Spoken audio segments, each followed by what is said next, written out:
क्या आप अभी भी कंफ्यूज्ड हैं और सोच रहे हैं कि ब्रेस्ट रिडक्शन सर्जरी आपके लिए ठीक है कि नहीं है? तो आज आप ये वीडियो ध्यान से देखें, लास्ट तक देखें और देखिए कि ब्रेस्ट रिडक्शन सर्जरी किन किन केसेस में करवानी चाहिए, इसकी क्या क्या बेनिफिट्स हैं और आफ्टर सर्जरी क्या क्या आप फील कर सकते हैं।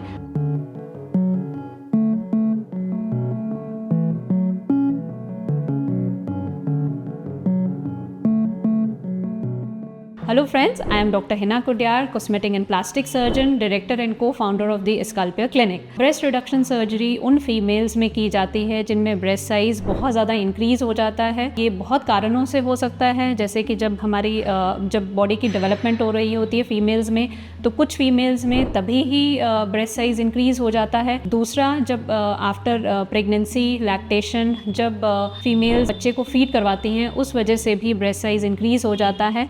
और तीसरा, अगर आपका वेट बहुत ज़्यादा बढ़ जाता है तो तब भी ब्रेस्ट साइज इंक्रीज़ हो जाता है। तो इन सब कारणों की वजह से जब ब्रेस्ट साइज इंक्रीज़ होता है तो बहुत सारी प्रॉब्लम्स हैं जो फीमेल्स फेस करती हैं। और अगर आपको लगता है कि आप भी ये प्रॉब्लम्स फेस कर रही हैं बट आप श्योर नहीं हैं कि ये सब प्रॉब्लम्स आपको इंक्रीज ब्रेस्ट साइज़ की वजह से हैं या किसी और कारण, तो प्लीज़ आप कंसल्ट करें और दिखाएं और आपको फिर जो भी आपके डॉक्टर होंगे वो बताएंगे कि क्या ब्रेस्ट रिडक्शन सर्जरी आपके लिए है कि नहीं है। तो सबसे पहले बात करेंगे कि क्या क्या प्रॉब्लम्स फेस करती हैं फीमेल्स। तो इंक्रीज्ड ब्रेस्ट साइज़ की वजह से जो सबसे पहली प्रॉब्लम है वो है chronic back and neck pain.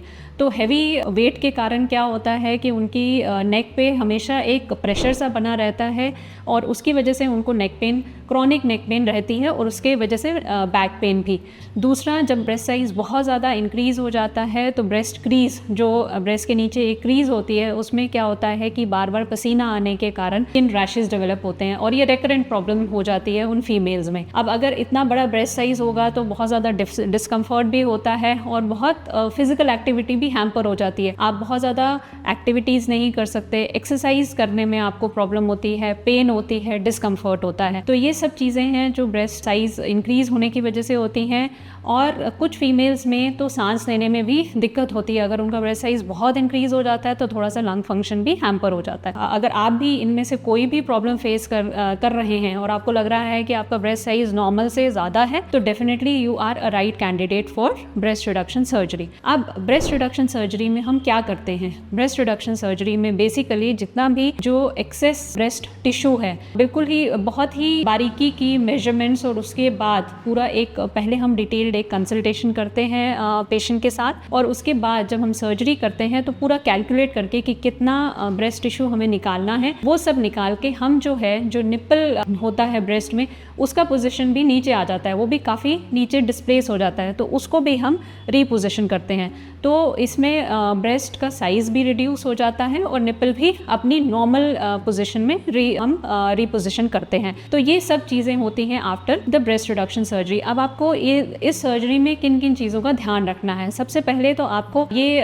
ध्यान रखना है कि इसमें हम कट कहाँ पे देते हैं, कहाँ कहाँ आपके कार आएगा, कहाँ पे इंसिजन्स आते हैं, जो हम डिटेल में आपको पूरी कंसल्टेशन में बताते हैं कि किस तरीके से हम ये ब्रेस्ट रिडक्शन सर्जरी करेंगे, कहाँ कहाँ आप एक्सपेक्ट कर सकते हैं कि आपको स्कारिंग होगी आफ्टर द प्रोसीडियर। और दूसरी जो बहुत इंपॉर्टेंट चीज़ है कि इसमें काफ़ी हद तक जो निप्पल सेंसेशन है वो भी कम हो जाती है after the surgery. After breast reduction surgery थोड़ा सा मिल्क प्रोडक्शन भी कम हो जाता है, तो आप अपने बेबी को फीड कराने में थोड़ा सा दिक्कत हो सकता है आफ्टर दिस सर्जरी। सो ये सब चीज़ें जो हैं एक डिटेल में हम पूरी तरह से आपको जो फर्स्ट कंसल्टेशन होती है उसमें बताते हैं। मैं अपनी प्रीवियस वीडियोज़ में भी बहुत एम्फेसाइज़ करती हूँ कि जब जो सर्जरी है वो सिर्फ सर्जरी नहीं होती है, उसका जो प्लानिंग होता है वो पहले से ही शुरू हो जाता है। तो प्री प्लानिंग जो सर्जरी का है, जिसमें कंसल्टेशन आती है, आपकी जो डिस्कशन आती है, वो सब चीज़ें बहुत इंपॉर्टेंट है, बहुत इंपॉर्टेंट रोल प्ले करती हैं। तो ये सब चीज़ें हम पहले ही डिस्कस कर लेते हैं ताकि आपको बाद में किसी भी तरह का कोई एप्रीहेंशन ना हो। सर्जरी के बाद अगर कुछ हो रहा है तो ये क्यों हो रहा है, आपको ये सब चीज़ें पहले ही हम डिटेल में बता देते हैं। अब आफ्टर सर्जरी आप क्या एक्सपेक्ट कर सकते हैं? आफ्टर सर्जरी डेफिनेटली आपको इमीडिएटली लगेगा कि आपका ब्रेस्ट साइज़ काफ़ी कम हो गया है आपको थोड़ा सा रिलीफ भी मिलता है, बट आफ्टर सर्जरी थोड़ा बहुत स्वेलिंग, ब्रूजिंग, ये सब चीज़ें होती हैं जो नॉर्मल हर सर्जरी में होती हैं, तो ये धीरे धीरे सबसाइड कर जाती हैं। अब रिकवरी के लिए आपको अगर स्मूथ रिकवरी के लिए आपको क्या क्या फॉलो करना है, सबसे पहला जो इम्पॉर्टेंट स्टेप है वो है अपने डॉक्टर की एडवाइस फॉलो करनी है। जो भी इंस्ट्रक्शंस आपको मिली हैं वो आपने फॉलो करनी है, क्या क्या मेडिकेशंस आपने लेनी है। पेन मैनेजमेंट बहुत इंपॉर्टेंट रोल प्ले करता है सर्जरी के बाद, तो जो भी पेन किलर्स आपको दी गई हैं वो आप टाइम पे खाएं, ताकि आपका जो रिकवरी टाइम है वो स्मूथ हो, पेन फ्री हो। सेकेंडली, एक वेल बैलेंस्ड डाइट आपको लेनी है जो कि हीलिंग में, रिकवरी में बहुत हेल्पफुल होती है। प्लेंटी ऑफ वाटर इनटेक आपको करना है। एंड जो पोस्ट प्रोसीजर जो स्पेसिफिक इंस्ट्रक्शंस होती हैं हर सर्जरी के बाद, जैसे ब्रेस्ट रिडक्शन के बाद हम प्रेशर गारमेंट पहनने को बोलते हैं, जो कि स्वेलिंग को कम करता है, हीलिंग को प्रमोट करता है, वो कैसे पहनना है वो भी आपको पूरे डिटेल में आपको बताया जाता है। देन मसाजिंग कब शुरू करनी है, कैसे मसाजिंग करनी है, वो भी हम आपको बताते हैं आफ्टर द सर्जरी। तो सर्जरी के बाद ये सब चीज़ें आप एक्सपेक्ट कर सकते हैं, बट बेनिफिट्स क्या आपको मिलते हैं, ये सब जो हैं ये हैं physical benefits. Physical in the sense कि जो आप फील कर सकते हैं, बॉडी में आपको दिख रहे हैं कि हाँ आपका नेक पेन, कुछ दिनों में आपका neck pain, back pain improve हो गया है। जब पूरी तरह से हीलिंग हो गई है तो आप और ज़्यादा एक्टिव हो गए हैं, फिज़िकली एक्टिव हो गए हैं, एक्सरसाइज आप कर सकते हैं आराम से, आपको सांस लेने में कोई दिक्कत नहीं होता है, लंग फंक्शन आपका इम्प्रूव हो जाता है। तो ये सब बेनिफिट जो हैं ये आपको दिखते हैं फिज़िकली आपकी बॉडी में। एंड आपका डेफिनेटली आपका जो बॉडी इमेज है, शेप है, वो बहुत हद तक इम्प्रूव हो जाता है। बट इन बेनिफिट्स के साथ जो बाकी आपको साइकोलॉजिकल बेनिफिट्स हैं वो भी बहुत इम्पॉर्टेंट रोल प्ले करते हैं आफ्टर ब्रेस्ट रिडक्शन सर्जरी, जिसमें कि सबसे इम्पॉर्टेंट ये है कि आपका सेल्फ कॉन्फिडेंस, सेल्फ एस्टीम बहुत ज़्यादा एनहांस हो जाता है, इम्प्रूव हो जाता है।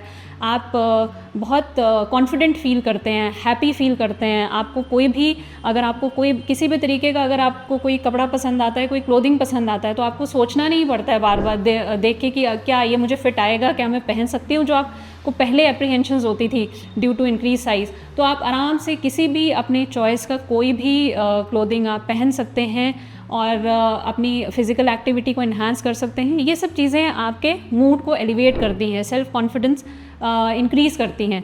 तो ये सब बेनिफिट्स होते हैं आफ्टर ब्रेस्ट रिडक्शन सर्जरी। और अगर आपको अभी भी लग रहा है कि ये सब प्रॉब्लम्स जो मैंने पहले बात की ये हैं, आप फेस कर रहे हैं, और आपको भी हो सकता है कि इंक्रीज़ ब्रेस्ट साइज़ की वजह से ये सब हो, तो प्लीज़ आप नीचे हमें कमेंट बॉक्स में लिख सकते हैं। व्हाट्सएप नंबर हमारा फ्लैश कर रहा है, उस पर भी हमें आप क्वेश्चंस, कोई भी अगर आपको क्वेरी है वो लिख सकते हैं। आई होप ये आपको वीडियो पसंद आया होगा, और जितनी भी मैंने अपनी तरफ से पूरी कोशिश की है कि ब्रेस्ट रिडक्शन सर्जरी के बारे में मैं पूरी आपको डिटेल एडवाइस दे सकूं कि क्या क्या इसके प्रॉब्लम्स हैं जिनको ये रिलीव करता है, और क्या क्या सर्जरी के बाद आपको एक्सपेक्ट करना चाहिए। बट अगर आपको कोई भी डाउट है तो आप हमें लिख सकते हैं। और आई होप आपको ये वीडियो पसंद आया होगा। अगर आपको ये वीडियो अच्छा लगा है तो इसको लाइक करें, शेयर करें, और हमारे चैनल को ज़रूर सब्सक्राइब करें, ताकि और भी ऐसी जानकारी वाली वीडियोज़ आप देख सकें और अपना ज्ञान में वृद्धि कर सकें। सो फ्रेंड्स, आई होप आपको ये वीडियो पसंद आया होगा। Thank you so much.